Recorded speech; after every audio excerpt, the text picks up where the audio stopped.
Picture a mountainside in winter, snow on the ground, pieces of an airliner scattered through the trees. And in the middle of all that wreckage, rescuers find something that should not be there, a living person. That is where the story of Vesna Vulovic really grabs you, not up in the sky where the disaster began, but down on that frozen slope near the village of Srpska Kamenec in what was then Czechoslovakia. A passenger jet had broken apart more than 30,000 feet above the ground. 27 other people were dead. There should have been no one left to save. But there was. Her name was Vesna Vulovic. She was 22 years old. She was a flight attendant with JAT Yugoslav Airlines. And somehow, after a fall so extreme, it would later be recognized by Guinness World Records as the highest survived without a parachute. She was still alive. The question is not just how she lived through it. It is how any part of this even happened at all. The day was January 26, 1972. It did not begin like the opening of a legend. It began like a workday. At the airport, people moved through the usual routine. Passengers were thinking about connections, seats, and when they would land. Crew members were focused on schedules and service. Vesna was just doing her job. She was a young woman from Yugoslavia, not some public figure, not somebody stepping into history on purpose. At that point, she was simply one member of a flight crew on a McDonnell Douglas DC-9. The aircraft was operated by JAT Yugoslav Airlines and flying a route across Europe. Everything about that setup sounded normal. That is part of what makes this story hit so hard. Nothing about the beginning tells you where it is going. Then, somewhere high above Czechoslovakia, the flight stopped being routine. An explosion tore through the plane. 1 second there was a pressurized cabin, structure, noise, and order. The next, the aircraft was coming apart in freezing air more than 6 miles above the earth. Metal split, sections separated. The people on board were thrown into a disaster so violent, there was almost no time to even understand it.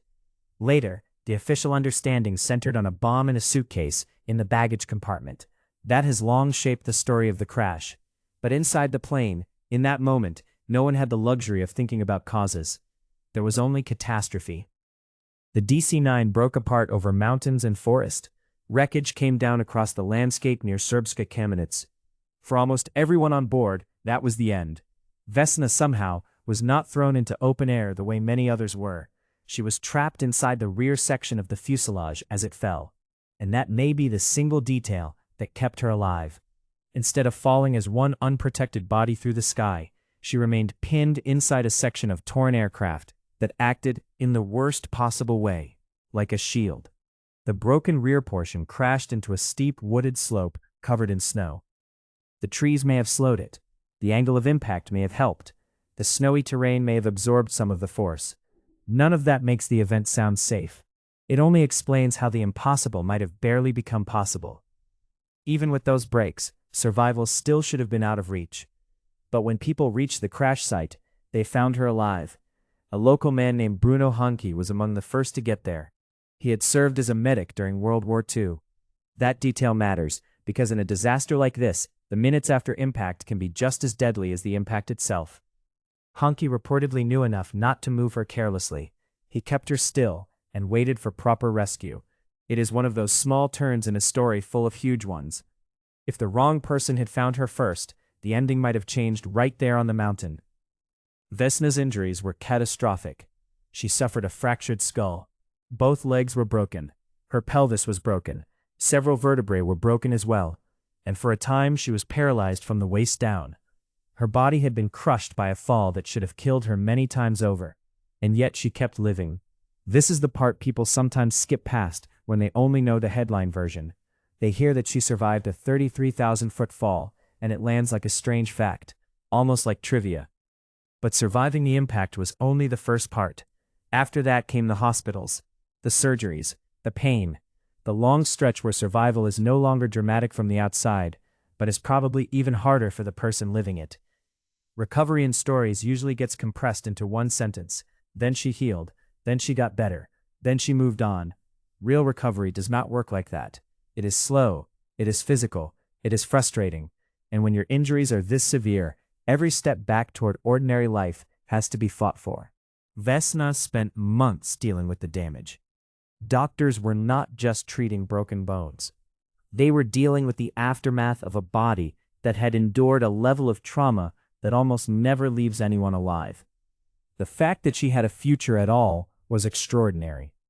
The fact that she regained the ability to walk, even with lasting effects, made the story even harder to believe. There is another strange piece to all this. She reportedly remembered little or nothing about the crash itself. That is the kind of detail that gives the story an eerie edge. Around the world, people wanted to know what it was like. What did she hear? What did she see? What did she feel?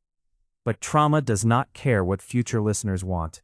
In her case, the most famous moment of her life was largely a blank space.